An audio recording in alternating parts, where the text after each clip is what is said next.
Bible அழகா இருக்கு. சங்கீதக்காரனாகிய தாவீது சொல்லுகிறார், எருசலேமின் சமாதானத்திற்காக என்ன செய்யணும்? வேண்டிக் கொள்ளணும். உன்னை நேசிக்கிறவர்கள் எப்படி இருப்பாங்க? சுகித்திருப்பார்களாக. அல்லேலூயா. சரி, இப்போ நமக்கு ஒரு சின்ன ஒரு 2 நிமிஷம் மட்டும் உங்களுக்கு விளம்பரம் சொல்லிடுறேன். இப்போ நமக்கு எல்லாருக்கும் தெரியும், உலக அளவில் என்ன இருக்கு? ஒரு யுத்தம் நடந்துகிட்டு இருக்கு. பெரிய யுத்தம் நடந்துகிட்டு இருக்குது. யுத்த மேகங்கள்ல பெரிய அளவில் யுத்தம் நடந்துகிட்டு இருக்குது. அப்ப இந்த யுத்தத்தின் நடுவில் யார் பக்கம் நியாயம் இருக்குது நமக்கே தெரியல. குழம்புது. ஏன் என்ன நடக்குது? ஏன் இஸ்ரேல் போய் ஈரானை போய் தாக்கிக்கிட்டு இருக்குது? இதெல்லாம் தேவையா அப்படின்னு சொன்னா ஒரு சின்ன ஒரு 5 நிமிடம் நீங்க கவனிங்க. அதுக்கப்புறம் கவனித்து அவன் செபிக்கும் பொழுது ஆண்டவர் பெரிய ஒரு அற்புதம் செய்ய போறார். அல்லேலூயா. இந்த யுத்தம் முடியணும், அதுல எந்த மாற்று கருத்தும் கிடையாது. ஆனா அதுக்கு முன்னாடி சில உண்மைகள் நமக்கு என்ன செய்யணும்? தெரிந்திருக்கணும். சரி, இந்த ஈரான் தேசத்துல ஏன் போய் இஸ்ரேல் அட்டாக் பண்ணாங்க அப்படின்னு சொன்னா, 1979ஆம் ஆண்டு வரைக்கும் இஸ்ரேலும் ஈரானும் நட்பு நாடுகள். இந்த நாடு நட்பு நாடு. நல்லா கவனிங்க, நட்பு நாடுகள். இவங்க ஆயில், ஈரான்ல இருந்து ஆயில் யாரு கொடுப்பாங்க? இஸ்ரேல் கொடுப்பாங்க. இஸ்ரேலுடைய தொழில்நுட்பங்கள், இஸ்ரேலுடைய ராணுவ ஆயுதங்களை யாரு கொடுப்பாங்க? ஈரான் நாட்டு கொடுப்பாங்க. இப்படி நல்ல உறவுகளில் இருந்த சமயத்துலதான் 1979ஆம் ஆண்டிலே அங்கே கோமேனி என்று சொல்லக்கூடியவர், இப்ப இருக்கிற கோமேனி இல்ல, இதுக்கு முன்னாடி இன்னொருத்தர் இருந்தாரு, அவர் பேர் என்னதான்?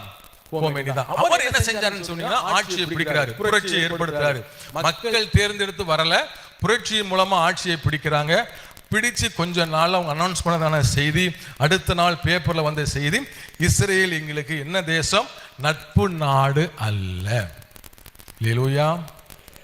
நட்பு நாடு அல்ல. அப்ப அவங்க ஆயத்துல்லா அப்படின்னு சொல்ல, ஆயத்துல்லா கொமேனி சொல்றாங்களா?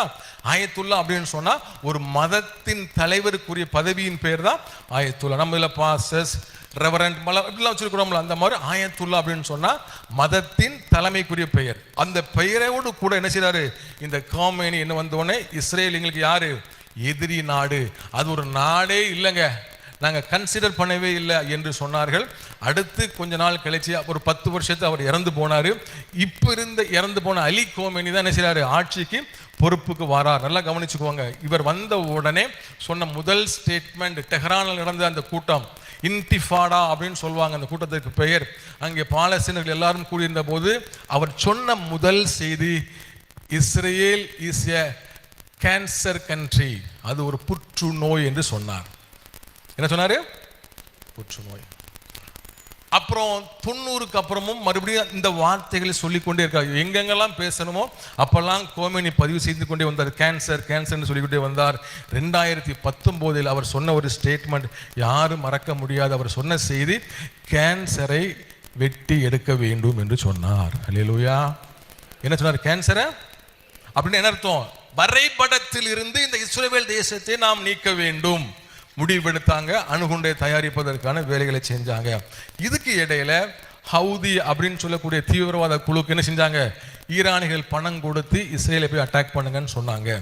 லெபனான்ல ஹெஸ்புல்லா அப்படிங்கிற ஒரு இயக்கத்துக்கு பணம் கொடுத்து இஸ்ரேலை போய் அட்டாக் பண்ணுன்னு சொல்றாங்க. காசால ஹமாஸ் அப்படிங்கிற ஒரு தீவிரவாதிகளுக்கு பணம், பொருள், ஆயுதம், பயிற்சி எல்லாம் கொடுத்து இஸ்ரேலை போய் அட்டாக் பண்ணுங்கன்னு சொன்னாங்க. ஒரு சின்ன நாடு, கர்த்தருடைய வாக்குத்தத்தத்தின்படி தேசமாக உருவான நாடு. அல்லேலூயா.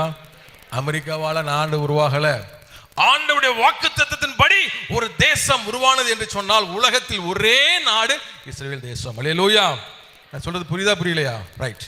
அப்ப ஆண்டவர் வேதத்தில் அழகா சொல்லி இருக்கிறாரு, எருசலேமின் சமாதானத்திற்காக வேண்டிக் கொள்ளுங்கள் அப்படின்னு சொன்னா, சுற்றி இருக்கிறவங்க எல்லாரும் என்ன பண்றாங்க?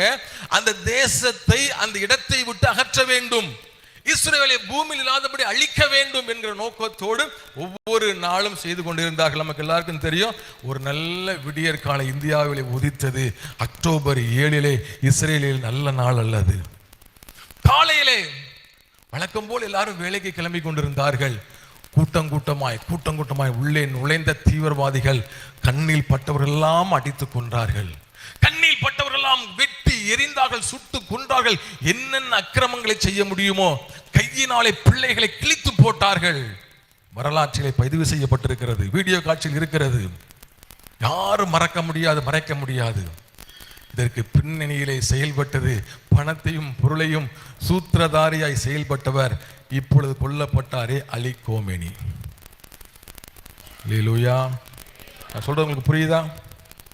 ஏன் நாம ஜெபிக்கணும் அப்படின்னா நமக்கு புரிஞ்சு ஜெபம் பண்ணணும். ஏன் யுத்தம் நிறுத்தப்படணும் மாற்று கருத்து இல்லை. ஆனால் இந்த யுத்தத்தை இஸ்ரேல் ஏன் செய்தது என்று சொன்னால் தன்னை தற்காப்புத்துக் கொள்ள. ஹல்லேலூயா.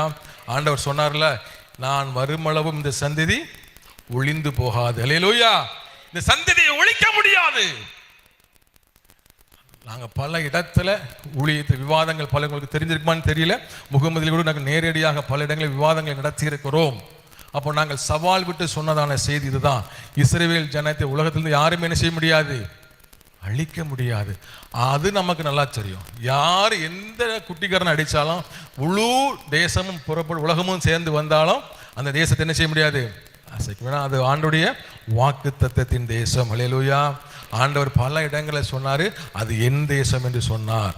ஆண்டவர் பல இடங்களை சொல்லி இருக்கிற செய்தி என்ன தெரியுமா, இஸ்ரவேல் என் சுதந்திரம். ஹல்லேலூயா. சாதாரண விஷயம் அல்ல. இன்றைக்கு சுற்றி இருக்கிறவங்க அது எப்படியாவது அந்த இடத்தை விட்டு, வாக்குத்தத்தம் பண்ணப்பட்ட அந்த தேசத்தை விட்டு அகற்ற வேண்டும் என்று துடித்துக் கொண்டிருக்கிறார்கள். எருசலேமின் சமாதானத்திற்காய் வேண்டுவதற்கு ஆண்டவர் தேவை. ஹல்லேலூயா. இத்தனை பேர் சொல்றது புரிய ஆரம்பிச்சிருக்கு. ஹல்லேலூயா.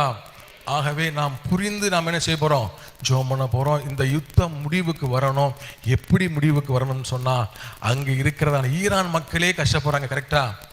அவங்க அந்த பர்தா போடவில்லை என்று சொல்லி பப்ளிக்ல பல பெண்கள் கொல்லப்பட்டார்கள். இப்பொழுது அந்த நாட்டிலே நடந்த பிரச்சனைக்காக சுமார் 85,000 பேரை சொந்த நாட்டு மக்கள் என்ன செஞ்சிருக்காங்க, கொன்று குவித்திருக்கிறார்கள். இப்படி இரத்த ஆறு ஒரு பக்கம் ஓடிக்கொண்டிருக்கிறது. ஆகவே அந்த மக்கள் விடுதலை அடையணும். அங்க இருக்கிற ரெஜிம் என்று சொல்லக்கூடிய ஆட்சி முறைகள் எல்லாம் ஒழிக்கப்படணும். IRGC அப்படின்னு சொல்லக்கூடிய அந்த இராணுவம், அது ஒரு கூலிப்படை. அது இஸ்லாமிக் ரெவல்யூஷன் கார்டு அப்படின்னு சொல்லுவாங்க. நாங்கள் அல்லாவின் பாதுகாப்பு படை என்று சொல்லி கொண்டு மக்களை கொடுமைப்படுத்தி சித்திரவதைப்படுத்துகிற ஒரு கூட்டம் நாம் பார்க்கிறோம். இவர்கள் எல்லாம் முடிவுக்கு கொண்டு வந்து ஆண்டவர் முடிவுரை எழுதணும். ஹல்லேலூயா. நல்லா கவனிச்சுக்கோங்க. ஆண்டவருக்கு ஒரு பெரிய பழக்கம் உண்டு. என்ன பழக்கம் தெரியுமா? இஸ்ரவேல் ஜனங்கள் எகிப்து தேசத்திலிருந்து புறப்பட்டு கொண்டு வந்த போது ஒரு கூட்டம் அவரை வழிமறித்தது. யார் தெரியுமா? அமலேக்கு. இந்த அமலேக்கியர் என்பவன் சாதாரணமானவன் அல்ல. அவன் ஒரு டெசர்ட் வாசி. அவன் ஒரு பாலைவன பிரதேசத்தில் வாழ்ந்தவன். ஒரு சிறு கூட்டம் அமலேக்கு எதிர்த்து வந்து தேவ ஜனங்களோடு யுத்தம் பண்ணி கொண்டிருந்தான். ஆண்டவர் இஸ்ரவேலுக்கு தேசத்தை கொடுத்த பிறகு கொஞ்ச நாள் கழிச்சு ஆண்டவர் சொன்னார், வழியிலே அமலேக்கு என்பவன் வழிமறித்தானே, அது என் மனதிலே வைத்திருக்கிறேன் என்று சொன்னார். ஹல்லேலூயா. மனதிலே ஆண்டவருக்கு ஒரு ரணக்களமாய் இருந்தது அந்த அமலேக்கு. இன்றைக்கும் அதே அமலேக்கின் ஆவி பிடித்தவர்கள் அந்த பகுதியில் இருக்கிறதான மக்கள், டெசர்ட் வாசிகள், பாலைவனத்தில் வாழ்கிற அந்த அமலேக்கின் ஆவி பிடித்தவர்களாக இன்னைக்கு அந்த தேசத்தை அழிப்பதற்கு ஒரு கூட்டம் சுற்றி கொண்டிருக்கிறது. நம்மவர்களுக்கு அது விளங்கலை. ஹல்லேலூயா. இன்னும் நம்மவர்களுக்கு சரியா தெரியாது. நிறைய பேர் நீங்க ஏன் யூதர்களை ஆதரிக்கிறீங்கன்னு கேட்பாங்க. கிறிஸ்டியானிட்டிக்குள்ளே நமக்கு அந்த விவரம் தெரியல. வேதத்தை நம்ம சரியாய் படித்திருக்கும் பொழுது உன்னை நேசிக்கிறவர்கள் சுகித்திருப்பார்களாக. ஹல்லேலூயா. ஆண்டவருடைய வாக்கு தத்தங்கள் அவைகளெல்லாம் தாவீது அப்படிதான் ஜெபம் பண்ணாரு. உன்னை நேசிக்கிறவர்கள் சுகித்திருப்பார்களாக. ஆகவே நாம் இஸ்ரவேல் தேசத்திற்காக, எருசலேமின் சமாதானத்திற்காக, அதனுடைய யுத்தங்கள் முடிவுக்கு வரும்படி நம்ம ஜெபம் பண்ண போறோம். ஹல்லேலூயா.